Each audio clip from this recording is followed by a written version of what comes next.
Good morning, Lorenz in Vienna. Good morning to all of you guys. And may I kindly ask you to introduce yourself? Yes, absolutely. My name is Lorenz Gareis. I'm managing director of a company that's called RGC in German, which stands for Roland Gareis Consulting and is a small consulting and training company based in Vienna, working internationally. And I joined the family business, was the company founded by my father 40 years ago. I joined it about 10 years ago. Before that, I studied in Vienna and a little bit abroad in Portugal, and then I started to work for a company that's called Mercer. It's a large American consulting company with about 22,000 employees worldwide, and started working for them in Germany, in Frankfurt, for about 2 years, and then I switched back or moved back to Austria, still working for them. And then my father and I sat together and thought if we were ever going to try this with the family business thing. And so far, this is playing out very well for us. We're still celebrating Christmas together. So I think successful so far. And yeah, this in regards to my professional life. I train on the topics of project management, process management, and change management. These are the three main clusters that we are dealing with. And also consult organizations, which means on the one side, specific projects that we help and support, but on the other hand, also organizations overall, looking at it from a broader perspective. How do we do projects? How could we improve the way we do our projects, or larger change initiatives, transformations? How can we structure them? So this is usually the consulting work that we do. And what we do is based on a systemic management approach. So social systems theory, the systemic approach, as I said, this is important to us. And we apply this to project management, which makes it fun and interesting for us, and not as technical and bureaucratic as project management might seem in real life out there.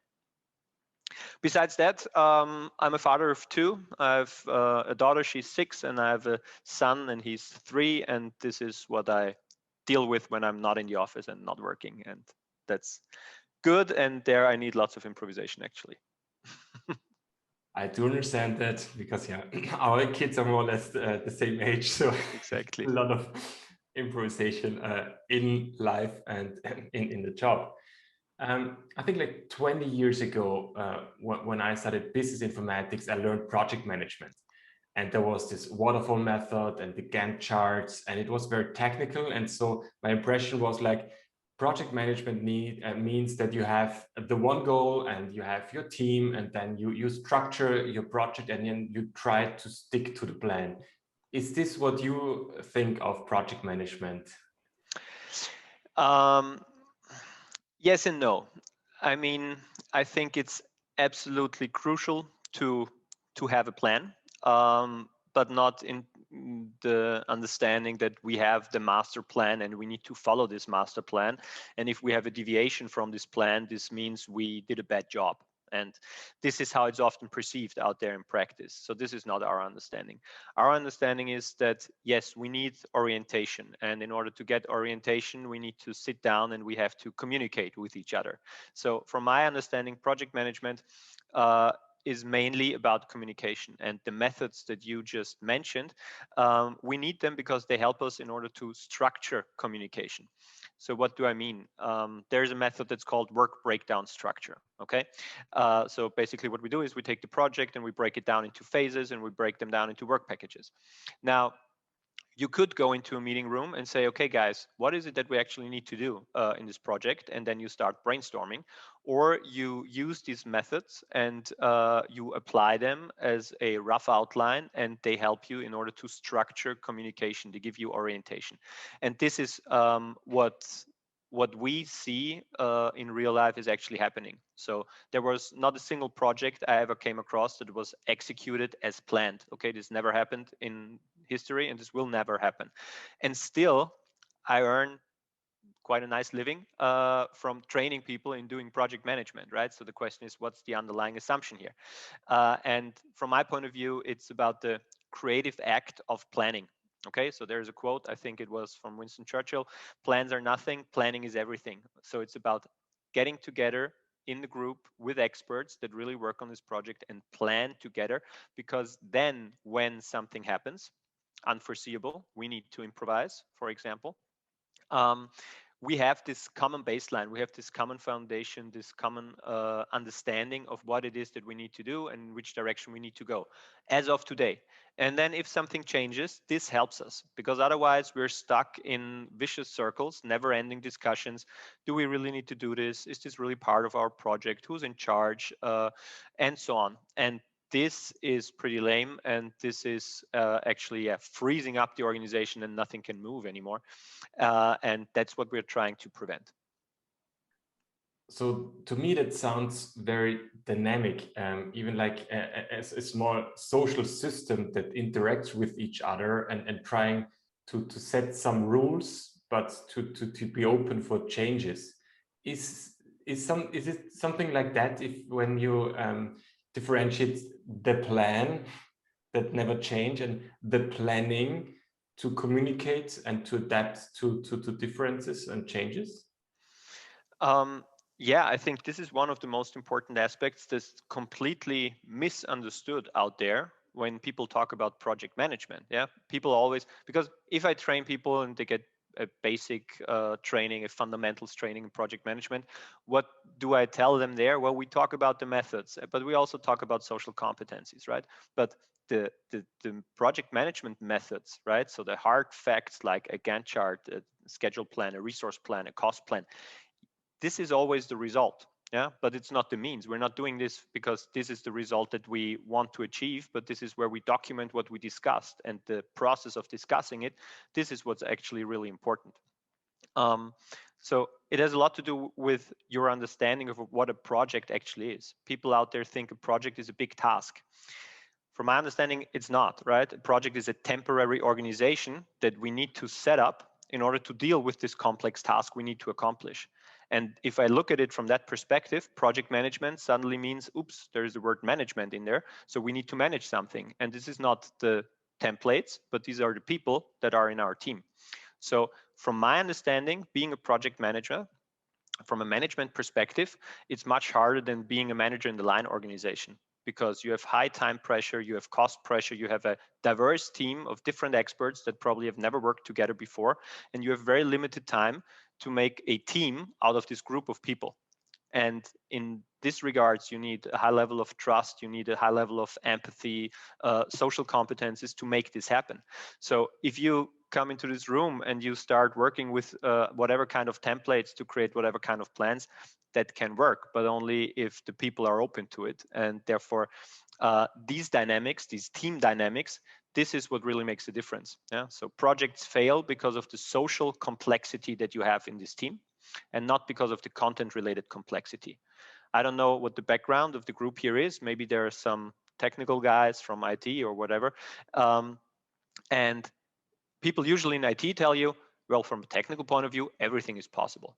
And that's exactly the case, right? So from a technical point of view, we can solve every problem that we have pretty much sooner or later. But from a social point of view, this is where complexity really hits us, and this is very often neglected. And this is what we try to emphasize. Yes, we need the methods. Yes, we need the plans because we need orientation. But managing a project is really about managing people.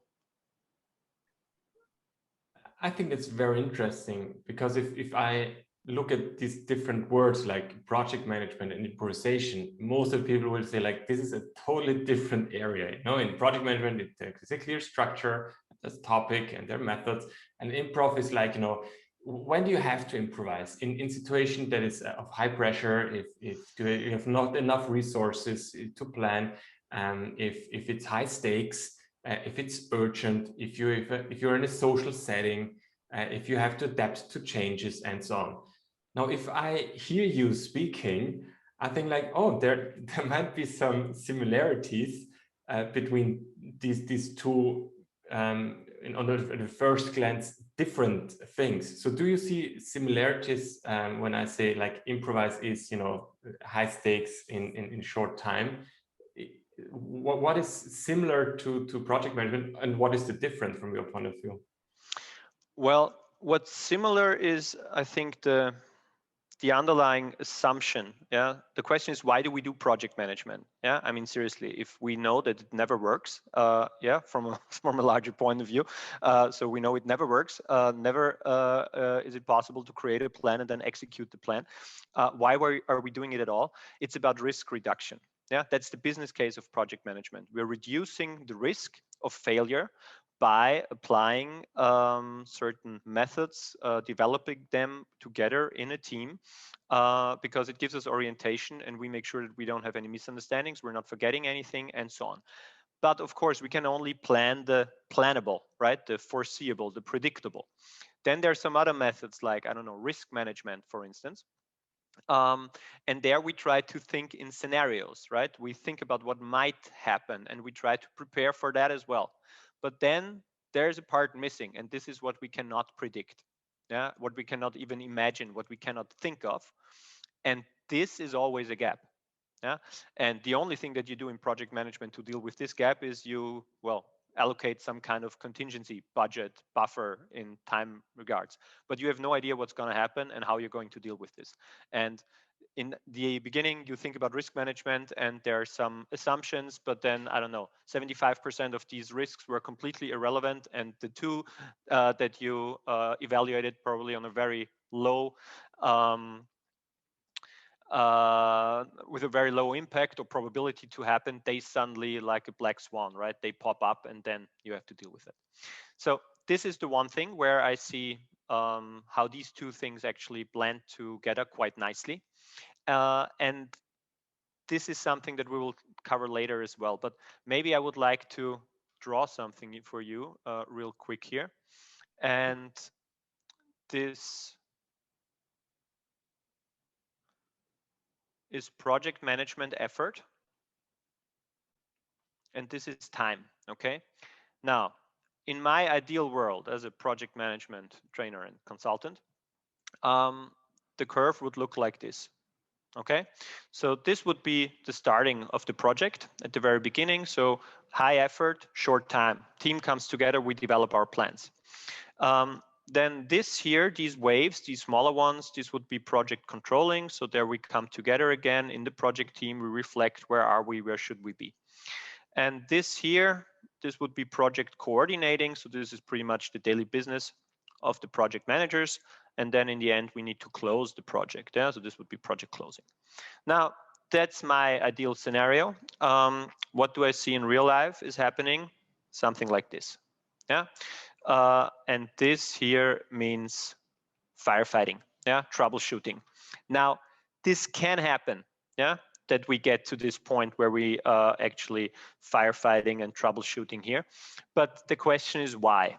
Because something unforeseeable happened, or because we were too lazy, or we had too much pressure and we thought, no, we basically understand that this would be a good idea, but let's not do it this time. Let's start working on the content immediately, right?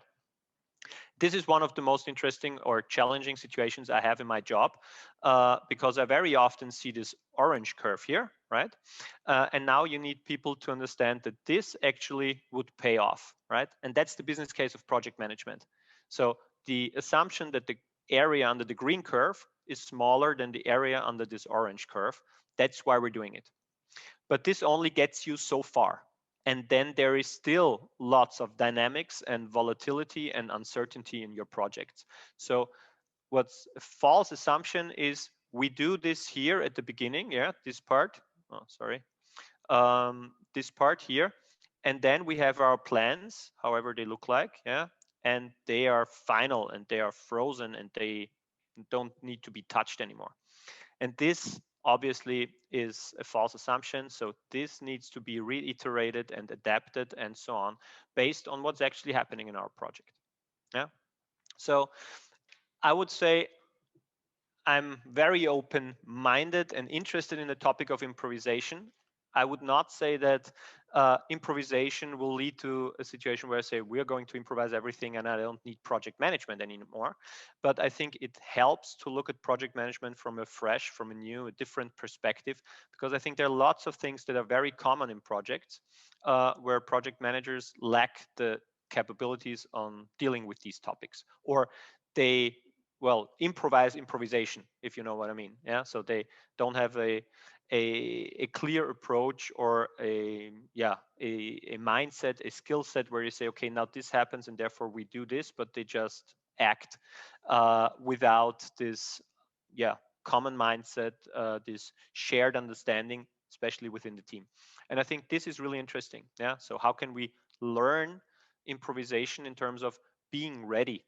Yeah, not knowing if A happens, we do B, but if something happens, we have a mindset, we have some skills, we have the capabilities of dealing with the situation, whatever that means in this specific situation then. Now, my last question is, and I really like your painting, by the way. How can you be prepared? How can you learn these skills to adapt to changes, to have these iterative cycles, to be prepared, although you do not know what will happen in the future exactly?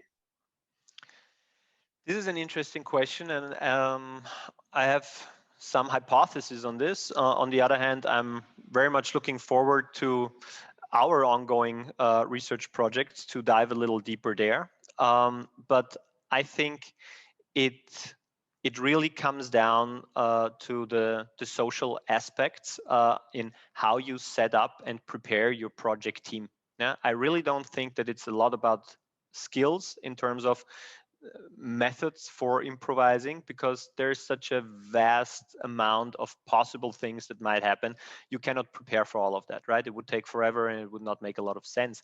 So it's rather about this mindset of creating an atmosphere in the team that things might happen. Yeah, mistakes can happen, failure will happen, there will be frustration, there will be unforeseeable things that suddenly hit us completely unexpected, and then we need to be able to act swiftly, quickly. And this means we have to break rules. Yeah, we have to do something that's against our nature, against what we've learned in the past.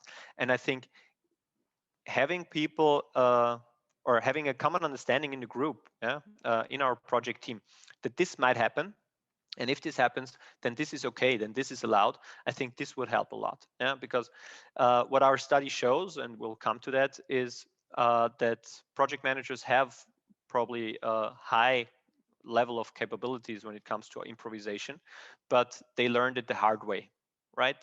So they did projects and they did fail, and they learned from that, and they tried to improvise a little differently in the next project and so on. But this takes a whole career, right? This takes 10, 15, 20 years to get there. So what are we going to do with the younger generations, right? And is there a faster way?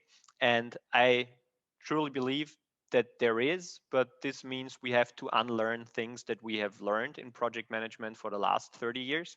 And this is a challenge.